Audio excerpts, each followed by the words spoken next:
Welcome to the Cynical Centrist podcast, episode number 7 for July 6th, 2019. We made it through June, everyone. One summer month down, 2 more to go. Or if you are where I'm at, maybe a little bit longer. Maybe. But I will say that I do not like the summer. I am definitely a bigger fan of the spring, and especially the fall, because it gets cooler, and it's a lot more refreshing as the temperatures drop. We're going to get into Andy Ngo and that situation with Antifa over in Portland in a little bit, but right now I want to talk about something. I'm going to do something a little different to start off this podcast. I'm going to talk about the cynicism of life.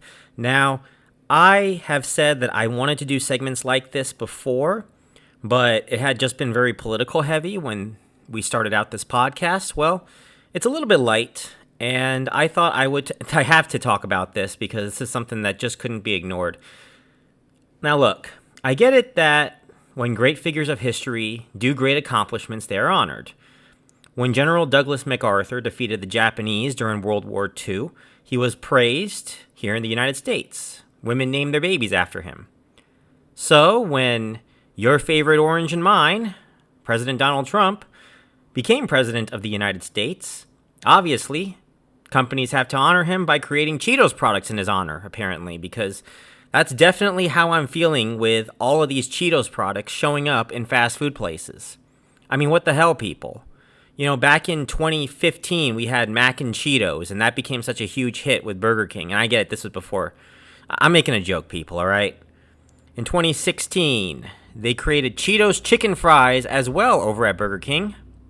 And this year, KFC has come out with the Cheetos chicken sandwich.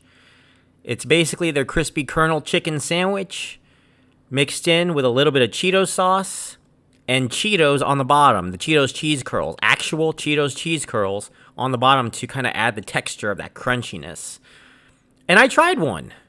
Yeah, I actually, I wasn't a big fan of KFC. I actually made fun of Donald Trump when he said that, he loves KFC, and you see him with a bucket of KFC when he's on Air Force One. And I've never really liked the way that KFC has tasted lately, but I thought I would give this a shot because I'm like, well, I haven't tried the mac and cheese over at Burger King, and I did try the Cheetos chicken fries. I thought that they were an absolute abortion. So I'm like, well, I'll give the Cheetos brand another chance, and I will try this Cheetos chicken sandwich over at KFC. I will give it one more shot. And plus, KFC in my area has the secret fries now. They switched out from potato wedges to fries. So that also made things a little bit more interesting. 2 new things I had to try out over at KFC. Now, one thing that I noticed when I was ordering the Cheetos chicken sandwich is that they added 80 cents on it. 80 cents for a sauce and some Cheetos. Now, I have an issue with how KFC thinks that their sauces are so expensive and so fine and delicate that they have to charge an extra $1 or so for each sauce. And you probably, if you haven't been to KFC, this is what I mean. They have a $5 fill-up, a 3-piece chicken tender, $5 fill-up, and it contains a cookie, a biscuit, fries, now fries, it used to be wedges, and of course the 3 tenders. Well, if you order it with their sauces, and they have 1 of 3 sauces, they got Nashville Hot, I think they got Georgia Gold, they have Smoky Mountain. My favorite's the Smoky Mountain one. It's the only one that I like of the 3. It is $1.10 more. For crying out loud, $1.10 for some barbecue sauce, and you don't even get a cookie for it. It's just ridiculous to me. Anyway, it's 80 cents more for this one compared to the crispy chicken sandwich. And when I got it, they gave me a lot of Cheeto sauce. I mean, the Cheeto sauce was dripping right out of the box.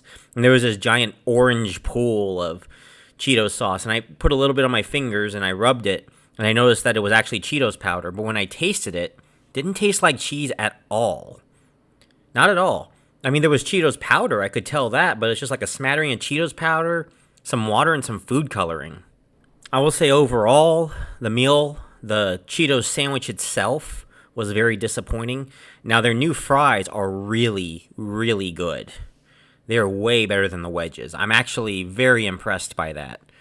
It reminded me a lot of these Cavendish brand fries when I was living in Montreal for a couple months. And yeah, I did live in Canada for a couple months.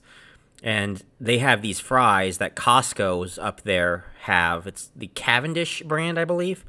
I'd have to ask my friend who lives up there what brand that they are. But they're called Cavendish, and they have this very crunchy yet flaky outer crust to each fry. And it is so good. It's like they actually put the fries in these fry batter. Like, it has its own special batter. That's what KFC's new fries taste like. And then they seasoned it with their own herbs and spices, and it was really good. The Cheetos chicken sandwich was a disappointment, though. It really was just, the Cheetos sauce really just tasted very diluted. It was watery, and I definitely regretted going there. Now, I didn't get sick like other times when I went to KFC in the past, but overall, it was still very much a disappointment. And it has just left me thinking, why in the hell do we need Cheetos on every little thing? Taco Bell has Doritos, Locos Tacos. Okay, that one was actually pretty good. When I substituted the beef, that mystery beef that they have for steak, and I know it's like $1 something more, but it's better for my digestive system if I do. So their Doritos, Locos Tacos was not bad at all. But everything else, the mac and Cheetos just sounded like a complete waste to me. The Cheetos chicken fries was an absolute abortion. I mean, it didn't taste anything cheesy at all. There was no cheese whatsoever. Basically, they just crumpled up Cheetos, the Cheetos stuff into a little batter. The little Cheetos. They crumble them up, put them into a batter, and Cheetos chicken fries. And it tasted nothing like Cheetos chicken fries. There was no cheesiness in it whatsoever. An absolute disappointment. This one wasn't as much of a disappointment as the Cheetos chicken fries, but it definitely, that Cheetos sauce didn't taste like anything. It tasted like that they just put water with some food coloring on it, and some Cheetos powder, and they called it Cheetos sauce. Wonderful. So the moral of the story, kids, don't go to a fast food place to try something new just because it has one of your favorite brands on it. I love Cheetos.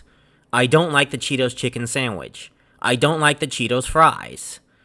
I didn't like anything Cheetos related, and this is probably the last time that I'm going to be doing. What am I kidding? Of course not. When McDonald's brings out their Cheetos burger or something, I'm probably going to have to go try the Cheetos burger. I don't know. But yeah, just a little bit of slice of life on this podcast for you. Something that you can start expecting a little bit more of. I had promised that I was going to do this from the start of the podcast, but so much political news got in the way. Thank you, Franklin Graham. Thank you, alt-right. Thank you, Antifa. Thank you, Democratic presidential debates. And we'll get to those too today. But let's do one more segment, shall we?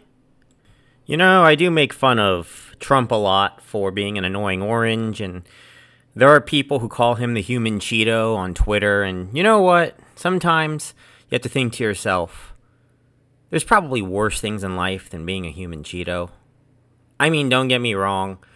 The stuff that Trump has done has been questionable at best and borderline, I would say, criminal at worst, depending on who you are or what side of the political spectrum you're in. But like I said, it could be worse than being a human Cheeto. You could be a clown that does porn. So on Twitter, we actually had sort of an issue where one of my regulars encountered a female clown who does porn on Twitter who was blocking people for calling her whitey. I know I was told from the very beginning when I came on Twitter I was going to meet some really weird people, and I was going to encounter some of the absolute out there people in this world. That's the best way that I can describe it. But this really took the cake. All right? Now, I don't know if she's racist or not. Frankly, I don't really care. But blocking people for calling you whitey, many times they don't even consider that really that racist of a complaint compared to, the N-word or, in the case of other places, there's an S-word that's a slur for Hispanics, or there's slur words as well for Asians. And it probably does not help that, you are a clown doing porn, or at least dressing up like a clown doing porn. Now, someone had mentioned on a tweet that, it's a parody porn or something. I don't care about parody porns. This stuff is insane, and honestly, I can't really blame the sex worker, that being, the clown in this case, for doing this. I kind of blame the people that are actually into this crap. Now, I get it, I probably shouldn't shame people for their sexual fetishes of clowns or being shit on or you know what? Never mind. No, I should. If you're actually into this stuff, you should be ashamed. Fuck you. Get help. Seriously. I saw a psychologist after I was in crisis because people tell me I was being too straight-laced when I was younger or too aspy for people to understand. Clearly, the people that are into this stuff have some issues that need to be sorted out. By the way, that regular, Vivi, that's, I think, what she names herself as Vivi, and I also want me to warn you, do not seek out this person's Twitter. And I'm not even mentioning their Twitter over here because for what is seen cannot be unseen. And that's all I got to say about that. So, fuck everybody. Matter of fact, let's make that a hashtag, shall we? Hashtag fuck everybody. And matter of fact, I probably should make that a segment someday, huh? A hashtag fuck everybody segment. Just talk about some of the stupid shit that I see on Twitter or the internet because, my God, there's a lot of it. Hey, here's another one for you. There's a, I think, Twitch streamer or Instagram model or something that's selling bathwater. Gamer girl bathwater. So I guess she takes a bath or something and then bottles up this water and sells it to lonely guys on Twitch. Like, what the hell? Seriously. And I believe, from what I'm told from friends that have shown me this, it's $30 for a bottle. Boy, is she making a lot of money or what? I actually know a couple people. I'm ashamed to even know these people. I actually know a couple people who are planning on buying at least one bottle. And I'm just like, what is wrong with you people? Look, I don't care how attractive the person is, and I know that my friends all talk about how attractive she is. Look, I went on her Instagram, and she's like a 6 out of 10 at best. I'm sorry. I'm just not into that. But as I was saying, my mind's wandering off again. No girl, no matter how attractive, hell, no person, no matter how attractive, is worth that much for bathwater. Just bathwater. I'm baffled. All right, you know what? That's it. That's enough. We're gonna get into politics. Let's take things back to normal because I've had a little bit too much life for one day. All right, so we'll be right back.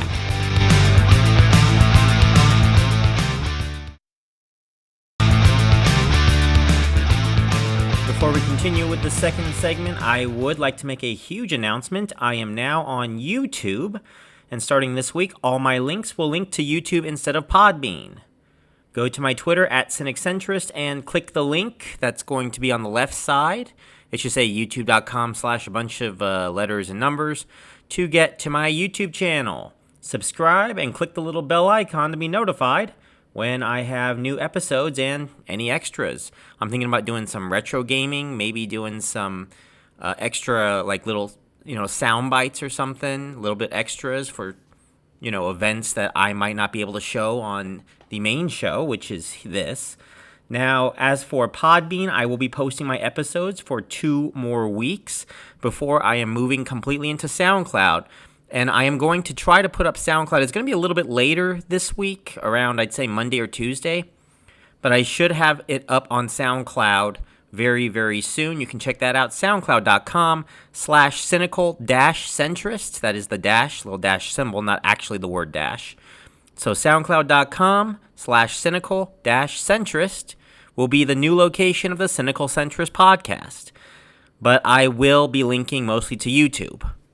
Also, some shout-outs to Audionautics.com for the opening song. Audionautics.com, thousands of different songs for your podcast or advertisement, Audionautics.com, and Pulsar Radio.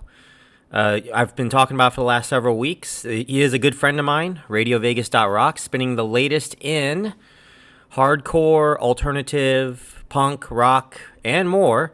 So go check that out, RadioVegas.rocks. and go to @PulsarSmash to download the RadioVegas.rocks app for free. Crazy thing happened in Portland over last weekend involving a Proud Boys rally.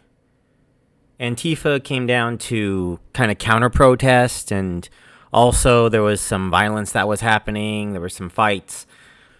But the reason why this has been in the headlines for some media outlets was a journalist from Quillette, and I barely heard of Quillette until this. I might have seen them once or twice when I was looking at news stories, but I barely heard of Quillette up to this point. I guess it's a conservative media source of some sort.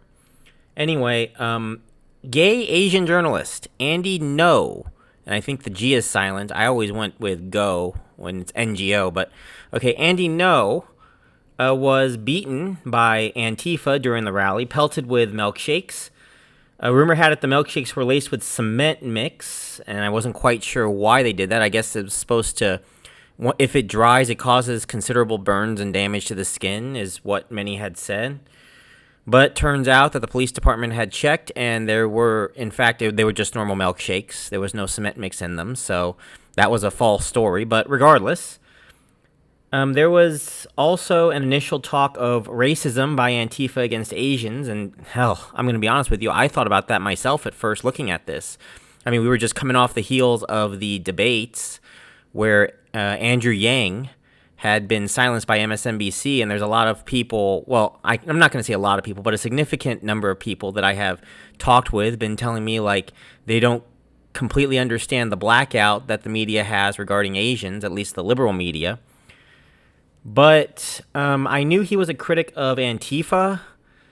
I didn't think that, I didn't quite realize just how much of a critic that he was before this. So I had originally assumed that, yeah, in fact, Antifa were racist against Asians for some reason. I wasn't quite sure why. Maybe they just don't like Asians as a minority or something. I'm not sure. But, after this, after a couple things, I should say, that I found out by looking at other stories, it's actually pretty interesting how this all turned out. Now, first off, I'm going to say I am no fan of Antifa. Absolutely no fan of Antifa. I think that they are just about, I'm going to say that they're just about as bad as the alt-right. The only difference is they haven't exactly killed anyone yet. At least not directly from attacks. They have incited violence. Obviously, they did in this rally, but they haven't killed anyone yet. And that's probably the only thing that makes them slightly better than the alt-right, the neo-Nazis, or whatever you want to call them right now. That could possibly change, but as of right now, that's probably the only reason why I would say I'd rather have Antifa there than, say, neo-Nazis. That, and also, they probably don't hate people based on just the color of their skin or over things that are out of their control. To me, I feel like the recent aggressiveness of liberals, although I am definitely not for it at all, I can kind of see it being kind of a response to everything that's been happening since probably throughout their lives, throughout the lives of millennials in general, for sure, since the days of George W. Bush especially. Now, don't get me wrong, this by no means excuses Antifa, whether it be responsive. Violence is still violence, and it's still, if you cannot beat your opponent with words, then you might as well not even play the game at all. But I went and tried to check out sources and dig a little deeper into this story and see what might have caused it, if there was anything that could have caused it, because it seems like most right-wing sources I was looking at, and most mainstream media even in general, have been keeping this rather surface level. So I went to some of the more liberal media outlets like Vox and wanted to see what information I could get there. Turns out there were a couple of tweets that might have incited people in Antifa to some extent, and actually one in particular that had just warned Andy Ngo not to even show up for this. So let's get to that. I do want to start with this first tweet, though. I guess this happened during May Day in Portland, and he wrote, "The Antifa woman who got knocked out cold at the May Day Portland is," and I'm going to not say who the person's name is here. "She is the person who tried to shut down the James Damore Portland State panel last year by sabotaging and damaging the sound equipment," and then linked to a video. This was taken on May 2nd. So I know that the media, at least Vox, called this doxing. I'm not quite sure if you call it doxing. I mean, he was just calling him out by name, which, I mean, it's identity politics. It's this kind of politics where, people are trying to fight each other, and they're probably pretty angry at this. So that's probably going to poke the bear at Antifa a little bit, just saying. And that probably won't get any brownie points with anyone who is pro-Antifa to be calling out one of their own and trying to basically get them in trouble. Not that, I'm not saying that it's right or wrong. Actually, I am saying that it's definitely wrong what she did, if this is what he's accusing her of, is what's happening. But what do you think happens when you call out one member of a gang? Do you think that the other members of a gang are just going to leave him alone? No, of course not. They're going to come after you. So, I mean, this was definitely a matter of just poking the bear, and I don't know what he was expecting. He then claims that he was assaulted actually on May 7th and had his phone stolen at a 24-hour fitness in Portland by someone that he recognized at the Antifa rallies. I thought most of these guys had masks, though. How would you recognize? Whatever. So apparently he first dumped liquid on him, then stole his phone, and he was reporting him to Portland police. I mean, now looking at the video, you can actually clearly see the man who takes his phone, and I guess you can see how he takes his phone, and I'm surprised that it was on record the whole time, and he managed to grab the phone and go down the stairs without realizing that it was being recorded. That was really interesting, and I hope that he did get his phone back. I think he did get his phone back and had a police report filed, and hopefully security camera footage would show like what actually happens there. Now, like I said, any of these attacks done to him, absolutely disgusting. But at the same time, the way that, when you're a journalist and you're writing this stuff and you're poking at what basically are wild animals, if you're poking at a bear, what do you think the bear is going to do? The bear is going to attack. So now, I said this on Twitter before, and I don't just apply this to Antifa. I apply this to anyone who is like hyper aggressive or super aggressive. That's the reason why I try not getting into fights and trying to escalate them to a point where it gets into like death threats or something. To the best of my ability. People still call me a Nazi for no reason other than I say a statement that is just slightly to the right of them. And I really mean slightly to the right. I'm not talking about like what you hear from the alt-right sometimes, or from other conservatives saying, I got attacked because I said something racist.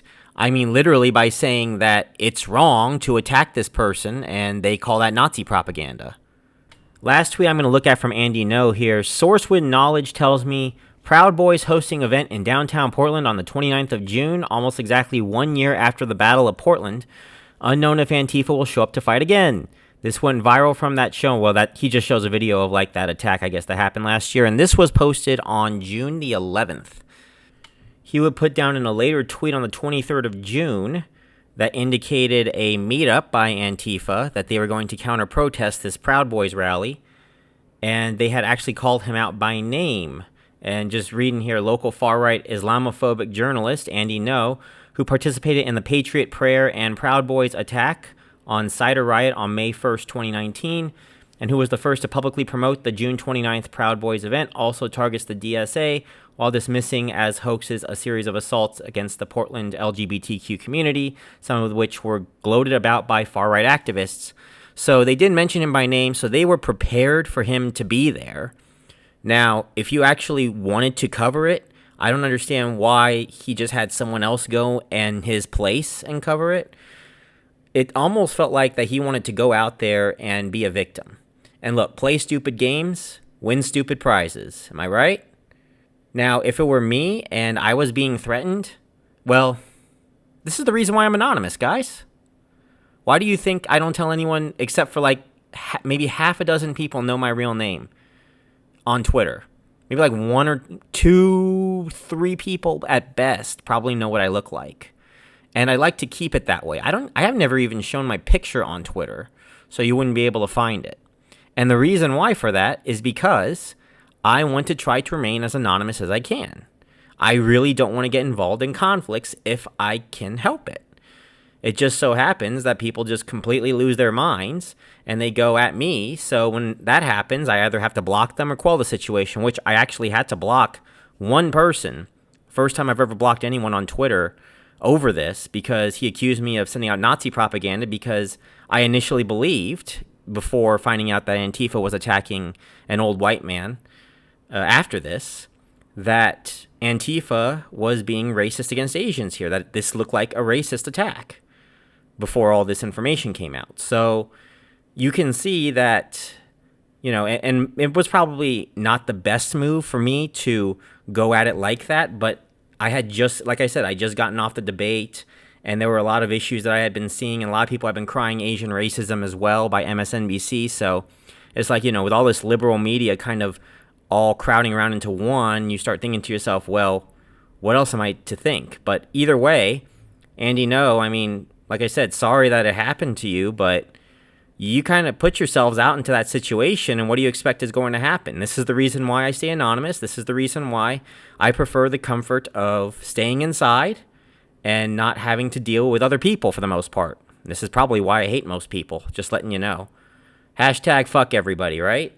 I'm going to start using that hashtag a lot more. I feel like with all this recent violence, a lot of people will talk about if a civil war is coming or not, or a second civil war. And I thought about this a couple nights ago, and I thought to myself, could a second civil war actually happen? Now, a war in the traditional sense, where we actually had like a militia in the South against an army in the North or something like that, like we had in the first Civil War, probably not. I don't see states starting to secede from the Union, or I don't see like governments going to be fighting governments. For the most part, I think the governments actually relatively get along compared to some of the crazies that are online. But do I think that there's going to be like a series of riots that could be happening? Oh, absolutely. Yeah, I could definitely see, it wouldn't be called a war between Antifa and the Proud Boys and neo-Nazis, but you could definitely call it like a series of riots, a series of clashes, skirmishes even. And that's kind of a scary thought, that we could get to a point where we see violence at this level, where it could even escalate to where Antifa actually starts killing people. I'm saying that, or the alt-right tries to kill more people, or, it's kind of a scary thought.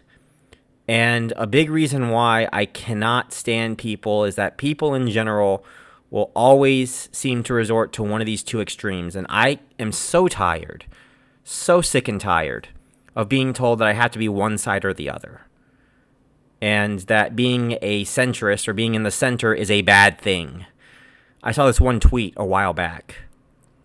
It read, one side, I guess, is saying that they are for genocide, and the other side is saying that they are against genocide. Conservatives are for genocide, and liberals are against genocide, and centrists are for only some genocide. And then liberals said this is a bad thing, and conservatives say it's okay, and so they accuse the liberals of being intolerant. And I'm just like, who thinks that centrists, on what planet do people think that centrists believe that we should have some genocide? That makes literally no sense. Either you have genocide, for one, you either have genocide against a particular group or not. So it really is, by definition, all or nothing. You're having a genocide against one particular group or not.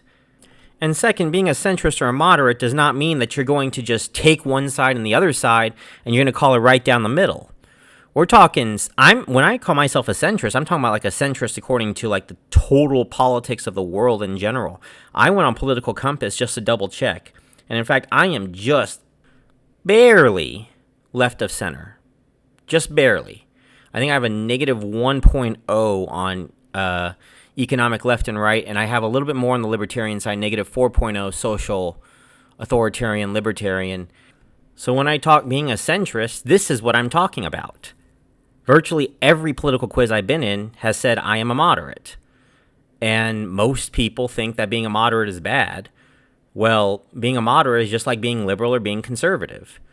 And a lot of people, the only difference I would say in being a moderate compared to being a liberal and a conservative is that both sides apparently hate you, because you will eventually say something that will piss them off. And in this day and age, I do feel like, especially on Twitter and Tumblr and Reddit, that if you do not 100% kowtow to one particular side, they are going to hate you for it. Or they will try to nitpick anything that you say, and they have the reading comprehension of a third grader. Centrists don't even have to mean for big corporations. I actually am very anti-corporate. A lot of the questions I put down, I'm for small businesses in general. I'm for the capitalism of small businesses, but I don't like how big corporations are kind of putting us into sort of a chokehold. And I am a big believer in trust busting the way that Teddy Roosevelt had done it. I feel like that's a better option than the alternative, which is do nothing and continue to let these mega corporations become even more powerful than governments. And yes, that could actually be a thing down the road if we keep this up. I'm not saying that it's a perfect solution, but it's a hell of a lot better than sitting around and doing nothing. And yet I still believe that capitalism works at the end of the day. That's another form of centrism. But you won't hear that on Twitter because all people will think is, oh, you like capitalism, so you must be a Nazi or an evil conservative. And then the other side saying, oh, you just hate corporations, so you must be a lefty liberal. And this is the reason why I use the hashtag fuck everybody, because these people have like literally no comprehension of wanting to understand the other side whatsoever, even wanting to understand halfway across the aisle, let alone fully across the aisle. And you know what? I'm just done rambling. I'm just done. We got a 4th of July Trump speech to go through. There's something about Revolutionary War airports. We'll talk about that in a little bit. So let's get to a break.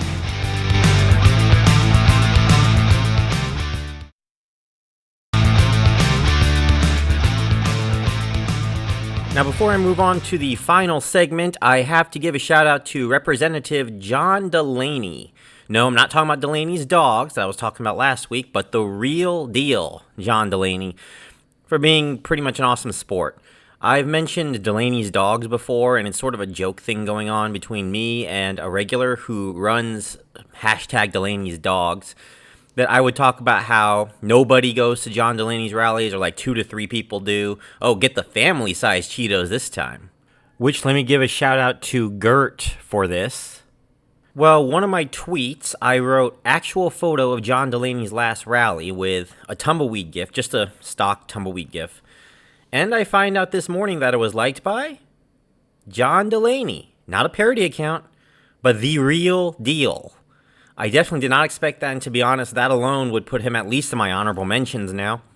Still don't agree with a lot of what he says, especially regarding healthcare, but hey, if a politician can be that good of a sport about it, I gotta give him a shout out on the show. So if you are listening, Congressman Delaney, thanks for the like, and good luck on your campaign. Now, during the 4th of July on Thursday, Donald Trump wanted to make a partisan-like parade with military tanks, North Korea style, with all the fixins of I was thinking he was going to get some nukes on wheels or something just to make it, that extra experience. But thankfully, the tanks were not moving. He just put them on display, and there were other things in the parade as well. It wasn't quite as bad as people had made it out to be. But still, having tanks out, having military out, just felt a little bit off. It sounds like something that it does sound like something that an authoritative dictator would do. But that's not what everyone's talking about at the end of it. What everyone is talking about is Donald Trump's speech.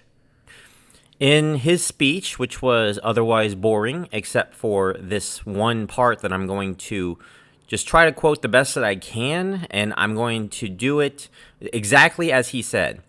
In June of 1775, the Continental Congress created a unified army out of the revolutionary forces encamped around Boston and New York, and named after the great George Washington, Commander-in-Chief.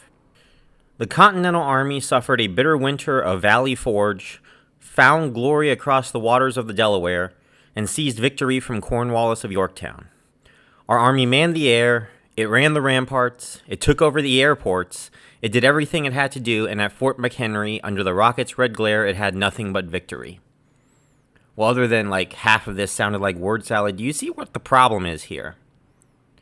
And the first tweet that someone had mentioned was, did Donald Trump just say that there were airports in 1775? And he said man the air. Like, what do you mean by manning the air? Well, it turns out that, some conservatives will counter by saying he actually meant ports, but he also said manned the air, so I'm not quite sure where we could, so this created a hashtag Revolutionary War Airports. And I'm really, really liking what some of these tweets are showing. My favorite, I wanted to mention it here, is "We will not payeth extra for our baggeth." And it shows a picture of George Washington, that famous where he's standing on a boat and other guys are rowing. And they're rowing straight to, the entrance of the airport, which is absolutely hilarious. So an interesting and hilarious gaffe to what was basically a fairly uninteresting parade, all things considered. So that's the show, everybody. If you want more, go check me out on Twitter at Cynical Centrist. Come at me, bro. That will take you to my new YouTube channel if you haven't been there yet, as well as any new episodes on SoundCloud. And don't forget, next week will be the last episode that I will be putting up on Podbean.